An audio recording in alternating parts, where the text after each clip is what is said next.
तो आप कंपोनेंट के बारे में बात करने वाली थी, वो हम अभी उस पर आते हैं। असगर साहब, अभी जैसे इन्होंने फरमाया कि ये कंपोनेंट है, बच्चों को समझाया जाएगा, लेकिन मेरा ये भी सवाल है आपसे भी है और आपसे भी है कि बच्चों को तो आपने समझा दिया, यंग लड़के लड़कियां हैं, बहुत सारे लोग लेट भी शादी करते हैं तो उनको भी समझ तो नहीं है, शादी तो पहली बार ही कर रहे हैं। बच्चों को आपने समझा दिया, अपने हिसाब से वो बिहेव भी ठीक कर रहे हैं, लेकिन जो दोनों तरफ के इन लॉज हैं उन लोगों का प्रॉब्लम है, वो एकदम उनका एक स्टिफ दिमाग है कि वो चीज़ें, वो सबसे ज़्यादा परेशानियां हमारे यहाँ भी आई हैं कि अगर बहू है तो बिल्कुल कंट्रोल में रहे, या अगर लड़की के घर में बहुत सारे लोग हैं तो दामाद है बिल्कुल कंट्रोल में रहे। तो ये जो कंट्रोलिंग कैपेबिलिटी है लोगों की, उसमें ये आदमी भूल जाता है कि मेरा दामाद है मेरे बेटे की तरह है, बहू है तो मेरी बिटिया की तरह है, पहले मैं मोहब्बत दूंगी तब कहीं जाके कंट्रोल की बात तो मोहब्बत देने के बाद आती है ना। तो जावेद साहब, आपने खुद अपनी बच्ची की शादी की है, तो बेटे की शादी की है, माफ़ कीजिएगा, तो आप अपनी मिसाल देके फिर मुझे थोड़ा समझाएं कि इसको कैसे, बड़ों को भी तो ट्रेनिंग ज़रूरी है, बच्चे तो मान गए, वो मोल्ड किए जा सकते हैं, बड़ों को कैसे मोल्ड कीजिएगा? सवाल माशाल्लाह जवाब से ज़्यादा लंबा है। हाँ, आप जवाब लंबा दे सकते हैं। देखिए, पहली चीज़ ये कि ये जो पेरेंट्स की बात की, इन लॉज की आपने, तो जो डेवलपमेंटल सेक्टर में एक अप्रोच होती है ना, मल्टी सेक्टोरल, इसमें लड़के लड़की, उनकी काउंसलिंग, उनके लिए इनपुट्स, पेरेंट्स के लिए या ग्रैंड पेरेंट्स के लिए, मतलब हर लेवल पे आपको कहीं ना कहीं टच करना है लोगों को। अच्छा, मतलब ग्रैंड पेरेंट्स के लेवल पे भी टच करना बुजुर्गों को मतलब सुनते हैं लोग बेसिकली, मतलब दादा दादी किसी जिंदा है उनसे कहा जाएगा तो मतलब लोग सुनेंगे उनकी बात, किसी हद तक अभी काफ़ी हद तक वो इंटैक्ट है वैल्यू सिस्टम फैमिली में, इंडिया में तो है, जहाँ लोग साथ रह रहे हैं। दूसरी चीज़, कम्युनिकेशन का ज़माना है, एडवर्टाइजिंग कीजिए, बेसिकली एड्स बनाइए, फिल्म्स बनाइए, कुछ भी करिए, छोटी छोटी शॉर्ट फिल्म्स बेसिकली जो जहेज़ के ख़िलाफ़ हो, मतलब जहेज़ को बतौर लानत जिसमें दिखाया जाए बेसिकली, और तलाक़ के मसाइल को उजागर किया जाए, बहुत सारी चीज़ें मतलब हो सकती हैं इसमें। इंटरपर्सनल रिलेशनशिप जो है फैमिलीज़ की, उन पे रोशनी डाली जा सकती है। और जहाँ मेरा खुद वो ताल्लुक़ जो अभी आपने बताया उसके बेटे का, मतलब उसकी बहुत रिसेंटली, मतलब वो थोड़ा वियर्ड सर्कमस्टेंसेस थे because my wife had died, तो वो मसलहतन वो निकाह किया गया खामोशी के साथ, और खामोशी क्या, उसमें 6-8 लोग हम थे, और 6-7 लोग, लेकिन उसमें अगर कांग्रीगेशन भी होता, मतलब उसमें 100, 200, 400 लोग भी होते, तो तब भी उसमें डाउरी का कोई स्कोप नहीं था कहीं, मतलब क्योंकि कोई सिंगल आर्टिकल ना लिया गया, और ये इंसिस्ट किया गया कि मतलब सोचे भी नहीं इस डायरेक्शन में, यही हमने किया था 30 साल पहले। मेरी भी मिसाल है मेरे बेटे की, and I feel proud of him. मेरी बहन ने, मतलब जो सहारनपुर में रहती हैं, जो मेरे बहनोई सिविल कोर्ट में प्रैक्टिस करते हैं, उन्होंने अपने बेटे की शादी की, and she refuse to take any even a single article, उन्होंने भी कोई मतलब जहेज वहेज नहीं लिया बेसिकली। तो वो मतलब जैसे अभी आप बीच में कह रही थी, मतलब मुझे हैरत हुई कि मतलब इस किस्म का स्टेटमेंट क्यों आया। जहेज का मजहब से कोई ताल्लुक नहीं है, बेशक ये तो सोशल आपने कहा कि हर रिलीजन में डाउरी जो है वो कहीं ना कहीं, आपने कहा था वो, ये तो सोशल फिनोमेनन है, सोशल फिनोमेनन है जी, और इसको सबने सोशल अडॉप्ट लानत किया है, है, बल्कि मतलब फिनोमेनन भी नहीं, लानत है। मेरी गलती हुई, मैंने शायद सोशल रिफॉर्म्स का बात कर रही थी, एक जो बहुत अहम, सॉरी जी, मैं हाँ बात खत्म कर दूं। एक और जो मुझे नहीं पता, मतलब यहाँ से इख्तलाफात शुरू हो जाते हैं। आपने एक मिसाल दी कि हुजूर बैठे हुए हैं कहीं और किसी साहब का उन्होंने कपड़े देख के मतलब उनको ये अंदाज़ा हुआ कि भी इनकी शादी हो गई।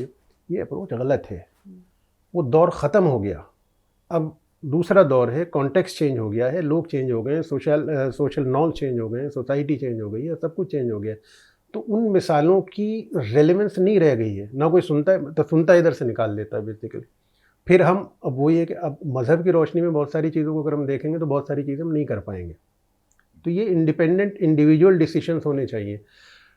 तो वो जैसे मैंने कहा शुरू में कि बहुत अच्छा कदम है, उसमें आप कोशिश कीजिए, हो सकता है कि मतलब अवेकनिंग आए जो मुस्लिम यूथ है। इख्तिलाफ करूँगी, वजह यह है कि गालिबन पता नहीं मैं कहाँ तक सही हूँ, लेकिन मैं जहाँ जहाँ गई, जिस स्टेट में गई, जिस गांव में गई, वहाँ के लोग, इट्स नॉट ओनली मुस्लिम्स, मैं कह रही हूँ वहाँ के लोगों को जो हम लोगों ने देखा और उनके रवाजात को देखा, उस पर वो बिल्कुल आप जो कह रहे हैं उसके खिलाफ, यानी लोगों को कहना और उनकी समझ के मुताबिक कहना बहुत मुश्किल चीज़ है। हम कर चुके हैं और हम कर रहे हैं अभी भी।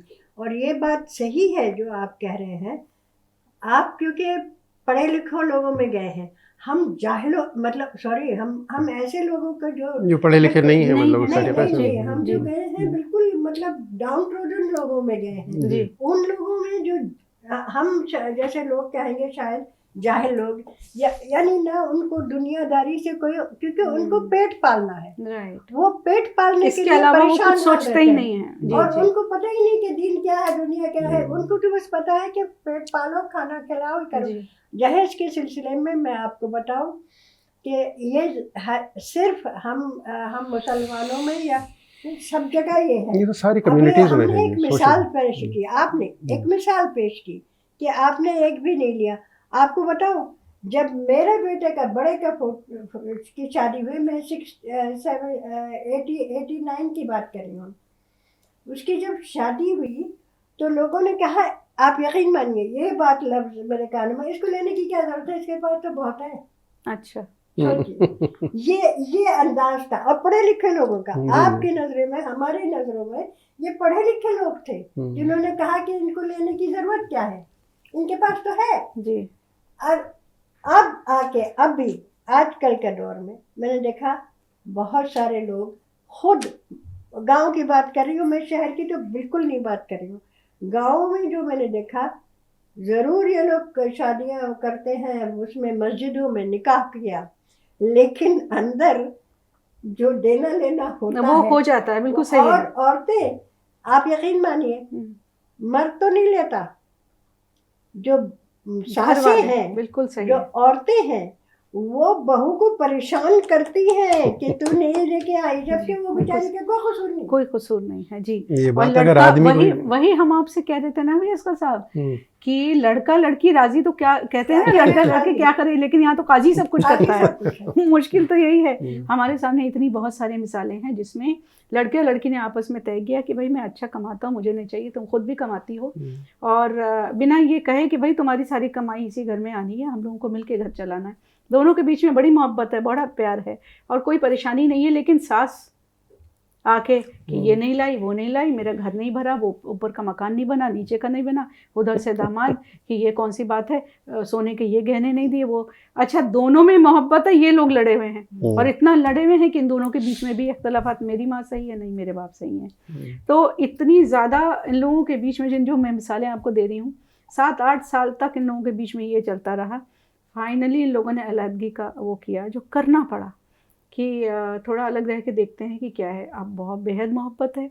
अब दोनों में से कोई बोलता है तो ये उनको नहीं बताते हैं, ये इनको नहीं बताते। ये सारी कम्युनिटीज में है, कहीं ना मुस्लिम्स में नहीं है। यूनिट तो एज ए फैमिली खत्म हो गया ना। जी जी। तो मसला सब जगह है जी। तो वही है कि वहाँ एडजस्टमेंट, बेसिकली एडजस्टमेंट जो है शादी का दूसरा नाम है। कल ही हमारी एक ऑनलाइन ये हो रही थी, मीटिंग हो रही थी, उसमें एक साहबा ने ये कहा कि मैं जितना कोशिश करती हूँ कि मेरी सास मुझसे खुश हो जाए, लेकिन नहीं हो पा रहा है। और वजह दूसरी ने पूछा कि वजह क्या है, ना मुझे कुछ वजह नहीं पता, बस इतना मुझे कि वो नाराज रहती हैं, हमेशा नाराज रहती हैं। और शायद मैंने वो मोटरसाइकिल देने का वादा था, अच्छा, वो अभी नहीं दिया गया, अब तक नहीं दिया। चलिए, तो वजह है बहुत सारी जगह पर तो नाराज़गी की वजह ही नहीं समझ में आ रही। नाराज़गी की वजह शायद ये है कि तुम अपनी पसंद की लड़की क्यों लाए, और लड़की को ये कहा गया तुमने मेरे बेटे को फंसा लिया, और ये इस तरह के अल्फाज मुसलमान घरों में बोले जा रहे हैं। इज्जत के साथ निकाह हुआ है, घर में लेके आए हैं, सब कुछ हुआ है, उसके बावजूद सारी ज़िंदगी लड़की या लड़का ऑन आइदर साइड कि तुमने मेरी लड़की को फंसा लिया, ये कोई लफ्ज़ हैं बोलने वाले बात। तो आपको नहीं लगता, जैसे जावेद साहब से भी मैं पूछ रही थी कि ट्रेनिंग सीनियर लेवल पे करने की शायद ज़्यादा ज़रूरत है। वही जैसे मैंने कहा ना, मल्टी सेक्टोरल जी, मतलब वो अप्रोच लेनी पड़ेगी। जरूर करना चाहिए। सॉरी टू कट यू, मगर एक बात, ये जो यंग एज है जी, ये जो यंग जनरेशन है, शुद्ध से ये यंग जनरेशन को पकड़ के इनको ट्रेन करना है। हमारे नजरिए में हम लोग जो कल ही हमने कॉन्फ्रेंस की थी इस सिलसिले में, और यही कहा था, actually it was my idea.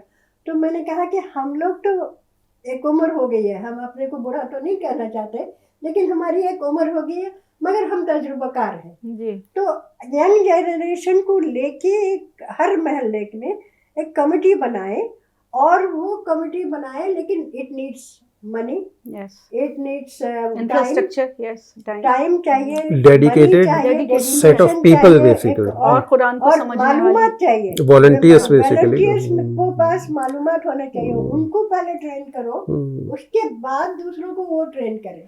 लेकिन देखिए फिर सवाल वहीं पे आके खड़ा हो जाता है कि आपने बच्चों को तो ट्रेन कर दिया, वो समझ भी गए, प्रॉब्लम बड़ों की आ रही है ना फ्रॉम बोथ द साइड्स।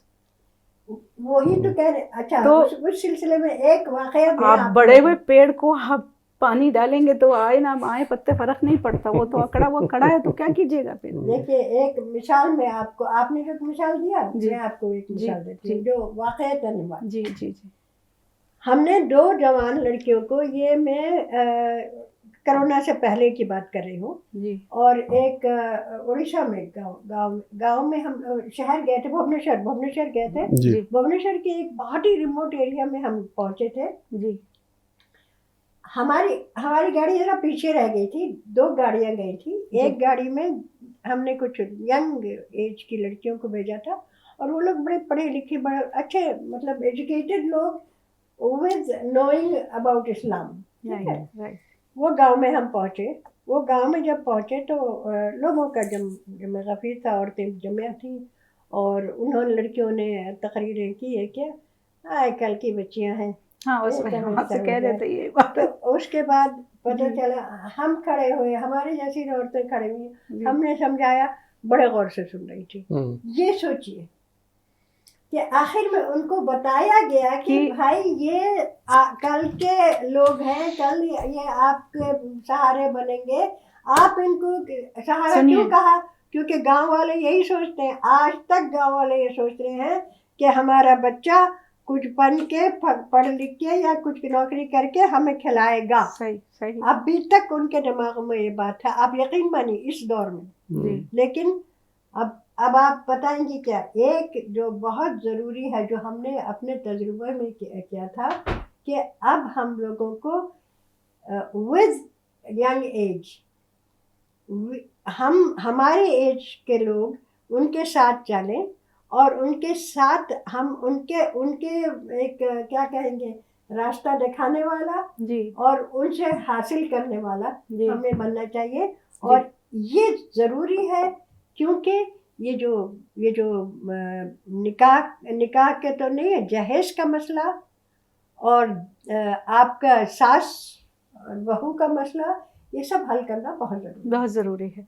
तो सवाल मेरा दूसरा ये है कि जैसे अभी हमने उसकी अल्लाह के इस्लाम की, मुल्ला के इस्लाम की बात की, तो तबके भी तो बहुत हैं मुसलमानों में, 50 तो तबके हैं। एक तरफ के लोग कहते हैं कि ये मुल्ला है, दूसरे कहते हैं ये गुमराह हैं, तो वहाँ आपस में भी बहुत ज़्यादा डिफरेंसेस हैं।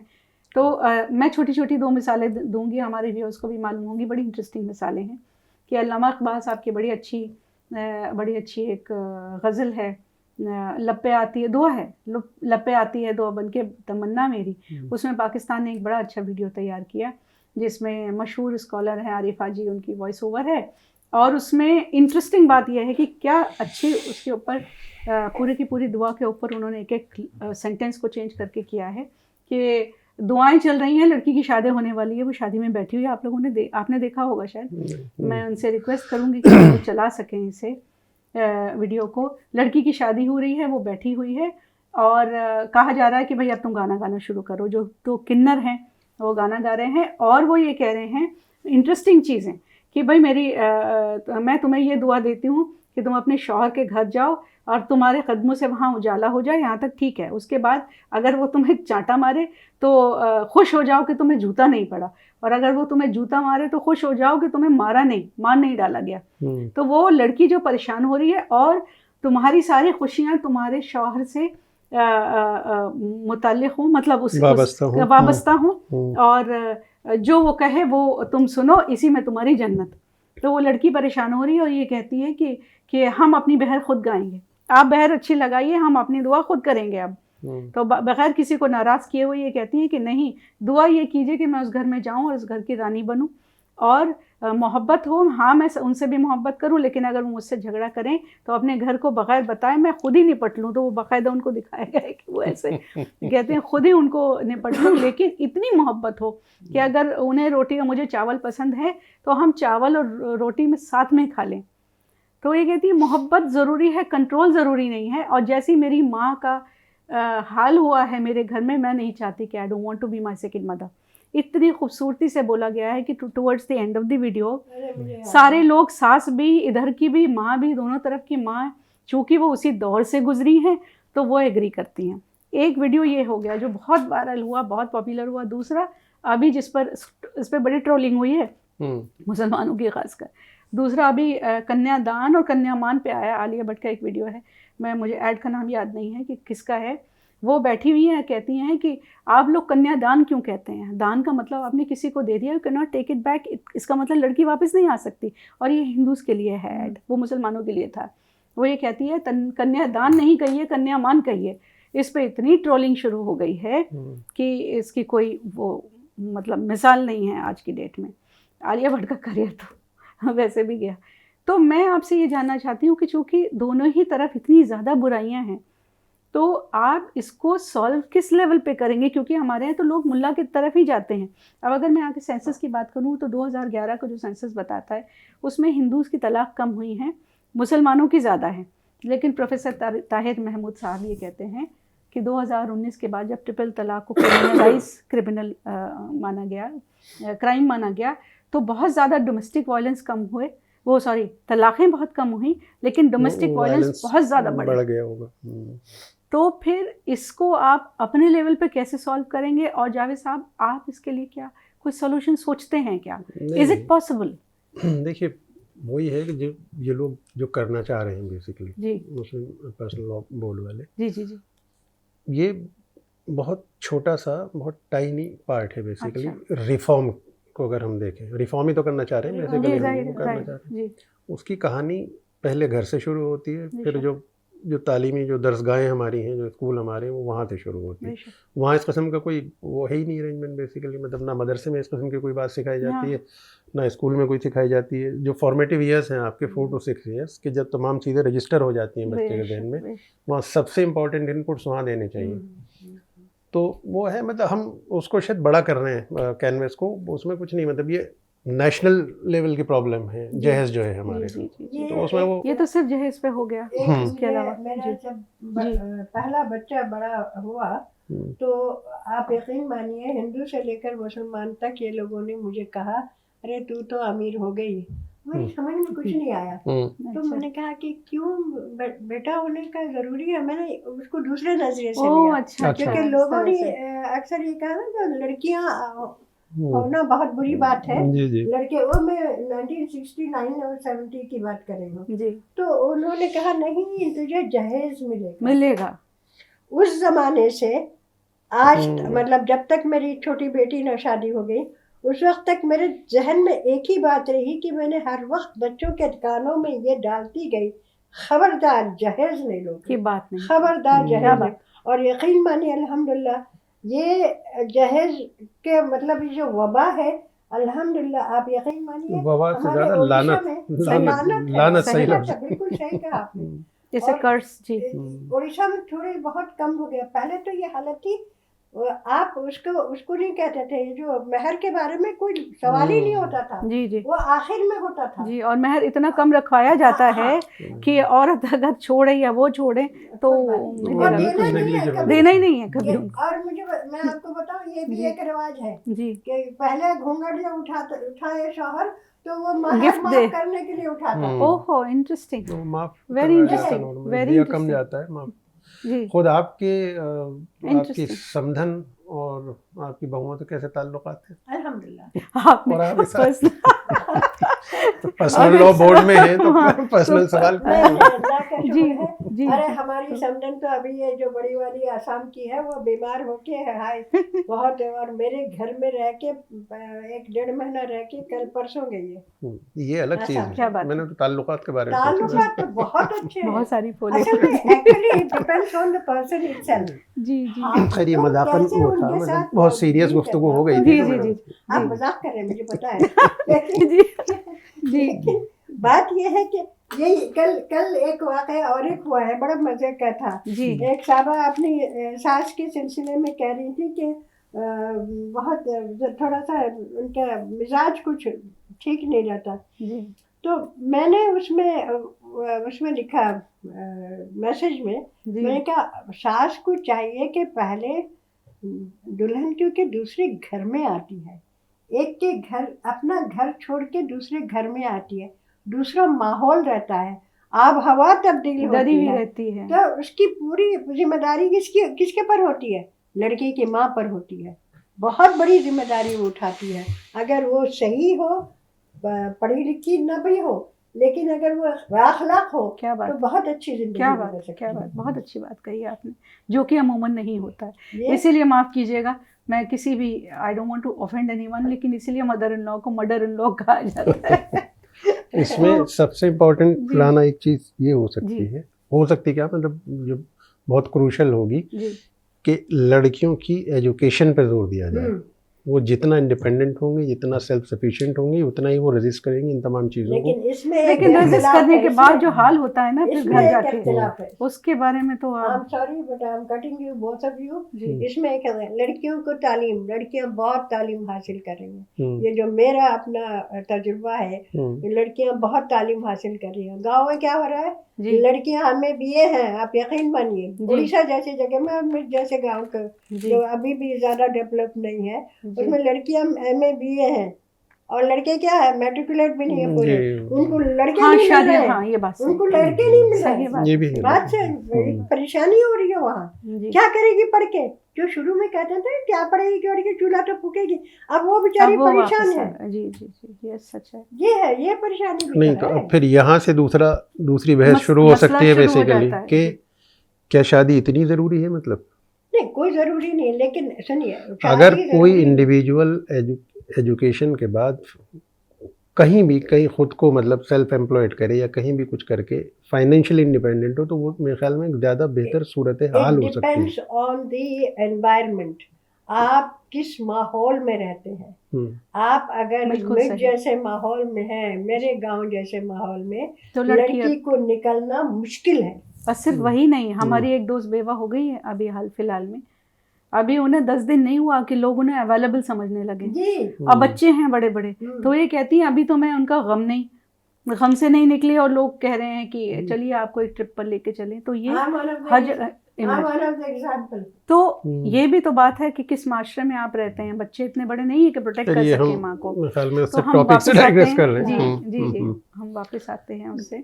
के रहमान खान साहब जो मिनिस्टर थे, और उन्होंने ये इंडिया में एक कॉन्सेप्ट लेकर आए थे जो आ नहीं पाया बेसिकली, लेकिन उन्होंने कोशिश ये की थी कि लड़का लड़की जो है इस्लामिक बैंकिंग के साथ, वो इस्लामिक बैंकिंग के साथ लेकर आए थे, जो फाइनली इंडिया में आ नहीं पाया, कि इस्लामिक बैंकिंग इंडिया में आए और लड़का लड़की जो है अपनी सेविंग्स उसमें डालें, और 5-7 साल तक, शादी के पहले 5-7 साल तक उसमें सेविंग डालें, और शादी से पहले हज करके आएँ। ये कॉन्सेप्ट वो लेकर आए थे मलेशिया से, जो कि 1963 में वो बना था ये वाला एक्ट, और 1995 में फिर वो एक्ट बनाया गया, और इसको ताबुंग हाजी कहा गया, जी TH इसको शॉर्ट फॉर्म में, मलेशिया का। अब वहाँ पर ये है कि सब लोग इसी बैंक में पैसा जमा करते हैं, 5-7 साल पहले शादी के पहले हज करते हैं। बहुत सारी फैमिलीज़ में तो ये हो गया है कि अगर लड़की ने हज नहीं किया हुआ है तो वो शादी नहीं होती। क्यों हज करना ज़रूरी है? इसलिए क्योंकि उनके हिसाब से कि आप हज करते वक्त बहुत सारी चीज़ें पढ़ते हैं, आपको नॉलेज इतनी होती है कि finally you come to the right path, and when you get married your life is nice. तो यहाँ पर वो चीज़ नहीं हो पाई। जी मलेशियंस ऑन हज, जी ज्यादातर आप मलेशियन को मिलेंगे जी आज के ज़माने में, जवान लड़के, जवान जी लड़कियां। जी जी जी। तो यहाँ पर तो ये चीज़ें हो नहीं पाई। तो अब आप इसको चूँकि यहाँ पर हो नहीं पाई, मैं मिसाल इसलिए दे रही थी कि क्या इंडिया में इस तरह का कुछ होने का आपको लगता है कि होना चाहिए? जावेद साहब, आपको लगता है कि इस तरह का कुछ? पता नहीं, मतलब मुझे मतलब बहुत चीज़ को रिलीजन से जोड़ देना या उस तरीके से इन चीज़ों को देखना, मतलब ये प्रोबेबली शायद ये कॉम्प्लिकेट ज़्यादा करती हैं चीज़ें जी, सॉल्यूशंस नहीं है बेसिकली। लेकिन आपने कता कलाम आपने एक बड़ी अच्छी चीज़ कह दी जिससे मुझे ये याद आया कि और लोगों से भी मैंने बात की इस सिलसिले में। उन्होंने ये कहा कि जब आप शरिया लेड लाइफ की बात करते हैं, उसमें होता ये है कि आप पहले ही से मिस इंटरप्रेट करने लगते हैं कि इसका मतलब ये है कि औरतों को दबाना है, उसको सब्जुगेशन शुरू हो गया, जबकि इस्लाम में तो औरतों को सब्जुगेशन है ही नहीं। ख़वातीन ने देखिए और इस्लाम नहीं है, लेकिन आप हम जो कर रहे हैं वो अलग है। आई मीन इट इज नहीं मैं नहीं कर रहा हूँ। I am just giving an example कि हम जो कर रहे हैं वो अलग कर रहे हैं, उनका वो मसला जाने, लेकिन एक्चुअली ऑन जो है ये कि औरतों को दबाना बिल्कुल नहीं, ये तो इस्लाम का ही हिस्सा नहीं है, मतलब अल्लाह लेड इस्लाम में नहीं है, मुल्ला लेड इस्लाम में तो वही है। मेरे वालिद खुद मुल्ला थे भाई जी, मेरे वालिद मुल्ला थे। उन्होंने 1950s की बात कर रही हूँ, उन्होंने मुझे फ्रेंच कॉन्वेंट में पढ़ाया। देखिए मौलवी साहब दियोबंद के पढ़े हुए, उन्होंने पढ़ा इसलिए कि उन्होंने सही दीन समझा था, उन्होंने सही एजुकेशन दी थी। बात यह है कि ये मुल्ला जो होते हैं, हर एक को अगर आप मुल्ला कहेंगे तो वो गलत है, वो गलत बात है। वो एक्चुअली एडजेक्टिव की तरह हो गया है, मतलब गाली सी बन गई है basically. Very sorry state of affairs. Yes, आप ठीक कह रही हैं। वो मिसगाइडेड होना और मिस इंटरप्रिटेशन होने में फ़र्क होता है जी। तो ये डिस्कशन कहाँ जा रहा है? असल में हम कोशिश तो ये कर रहे हैं कि हम कोई रास्ता ढूंढ सकें। इसका बेस्ट तरीका यही होता है कि इसमें अगर आप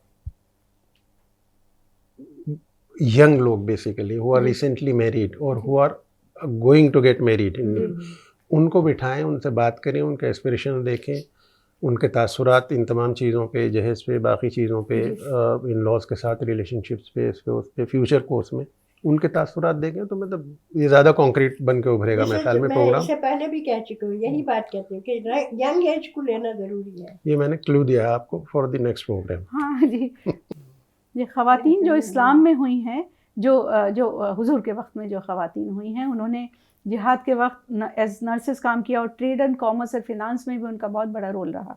तो अगर इसके ऊपर यानी कि अल्लाह वाले इस्लाम के बेस पर अगर all India Muslim personal law board कुछ लेके आती हैं तब तो वेल एंड गुड। और अगर ये भी खुदा न खास्ता ये फेल हो जाता है, जो कि क्योंकि all India Muslim personal law board पर एक्यूजेशन भी बहुत आती रही कि वो लोग अपनी चलाते हैं, इनको असल में इस्लाम से कोई लेना देना नहीं है। I am sorry for this. ये कहते आए। और ये भी सुना है जी, ये भी सुना है कि जो नया बोर्ड बना है वो लोग ज़्यादा फॉरवर्ड थिंकिंग लोग हैं, प्रोग्रेसिव लोग हैं जी। वेल लिबरल चलिए वो मान लेते हैं, लेकिन ये सुना है कि वो बेहतर है। दे आर नॉट अकेले नहीं, दे वांट टू वर्क जी, वो चाहते हैं कि काम हो और उस पर अमल हो जी। तो चलिए डिस्कशन को हम फिलहाल यहाँ ख़त्म करते हैं। कोशिश ये करेंगे कि इसका सेकंड एडिशन भी हो, लेकिन फिर मैं ये कह के यहाँ ख़त्म करना चाहती हूँ प्रोग्राम को। बहुत बहुत शुक्रिया के साथ ममदूहा आपा और जावेद असगर साहब, कितनी अच्छी डिस्कशंस रही और मैं बहुत शुक्रगुजार हूँ कि आप स्टूडियो में आए। वो कौन है जिन्हें तौबा की मिल गई फ़ुर्सत, वो कौन है जिन्हें तौबा की मिल गई फ़ुर्सत, हमें तो गुनाह करने को भी ये ज़िंदगी कम है। तो बहुत बहुत शुक्रिया। Thank you for watching us.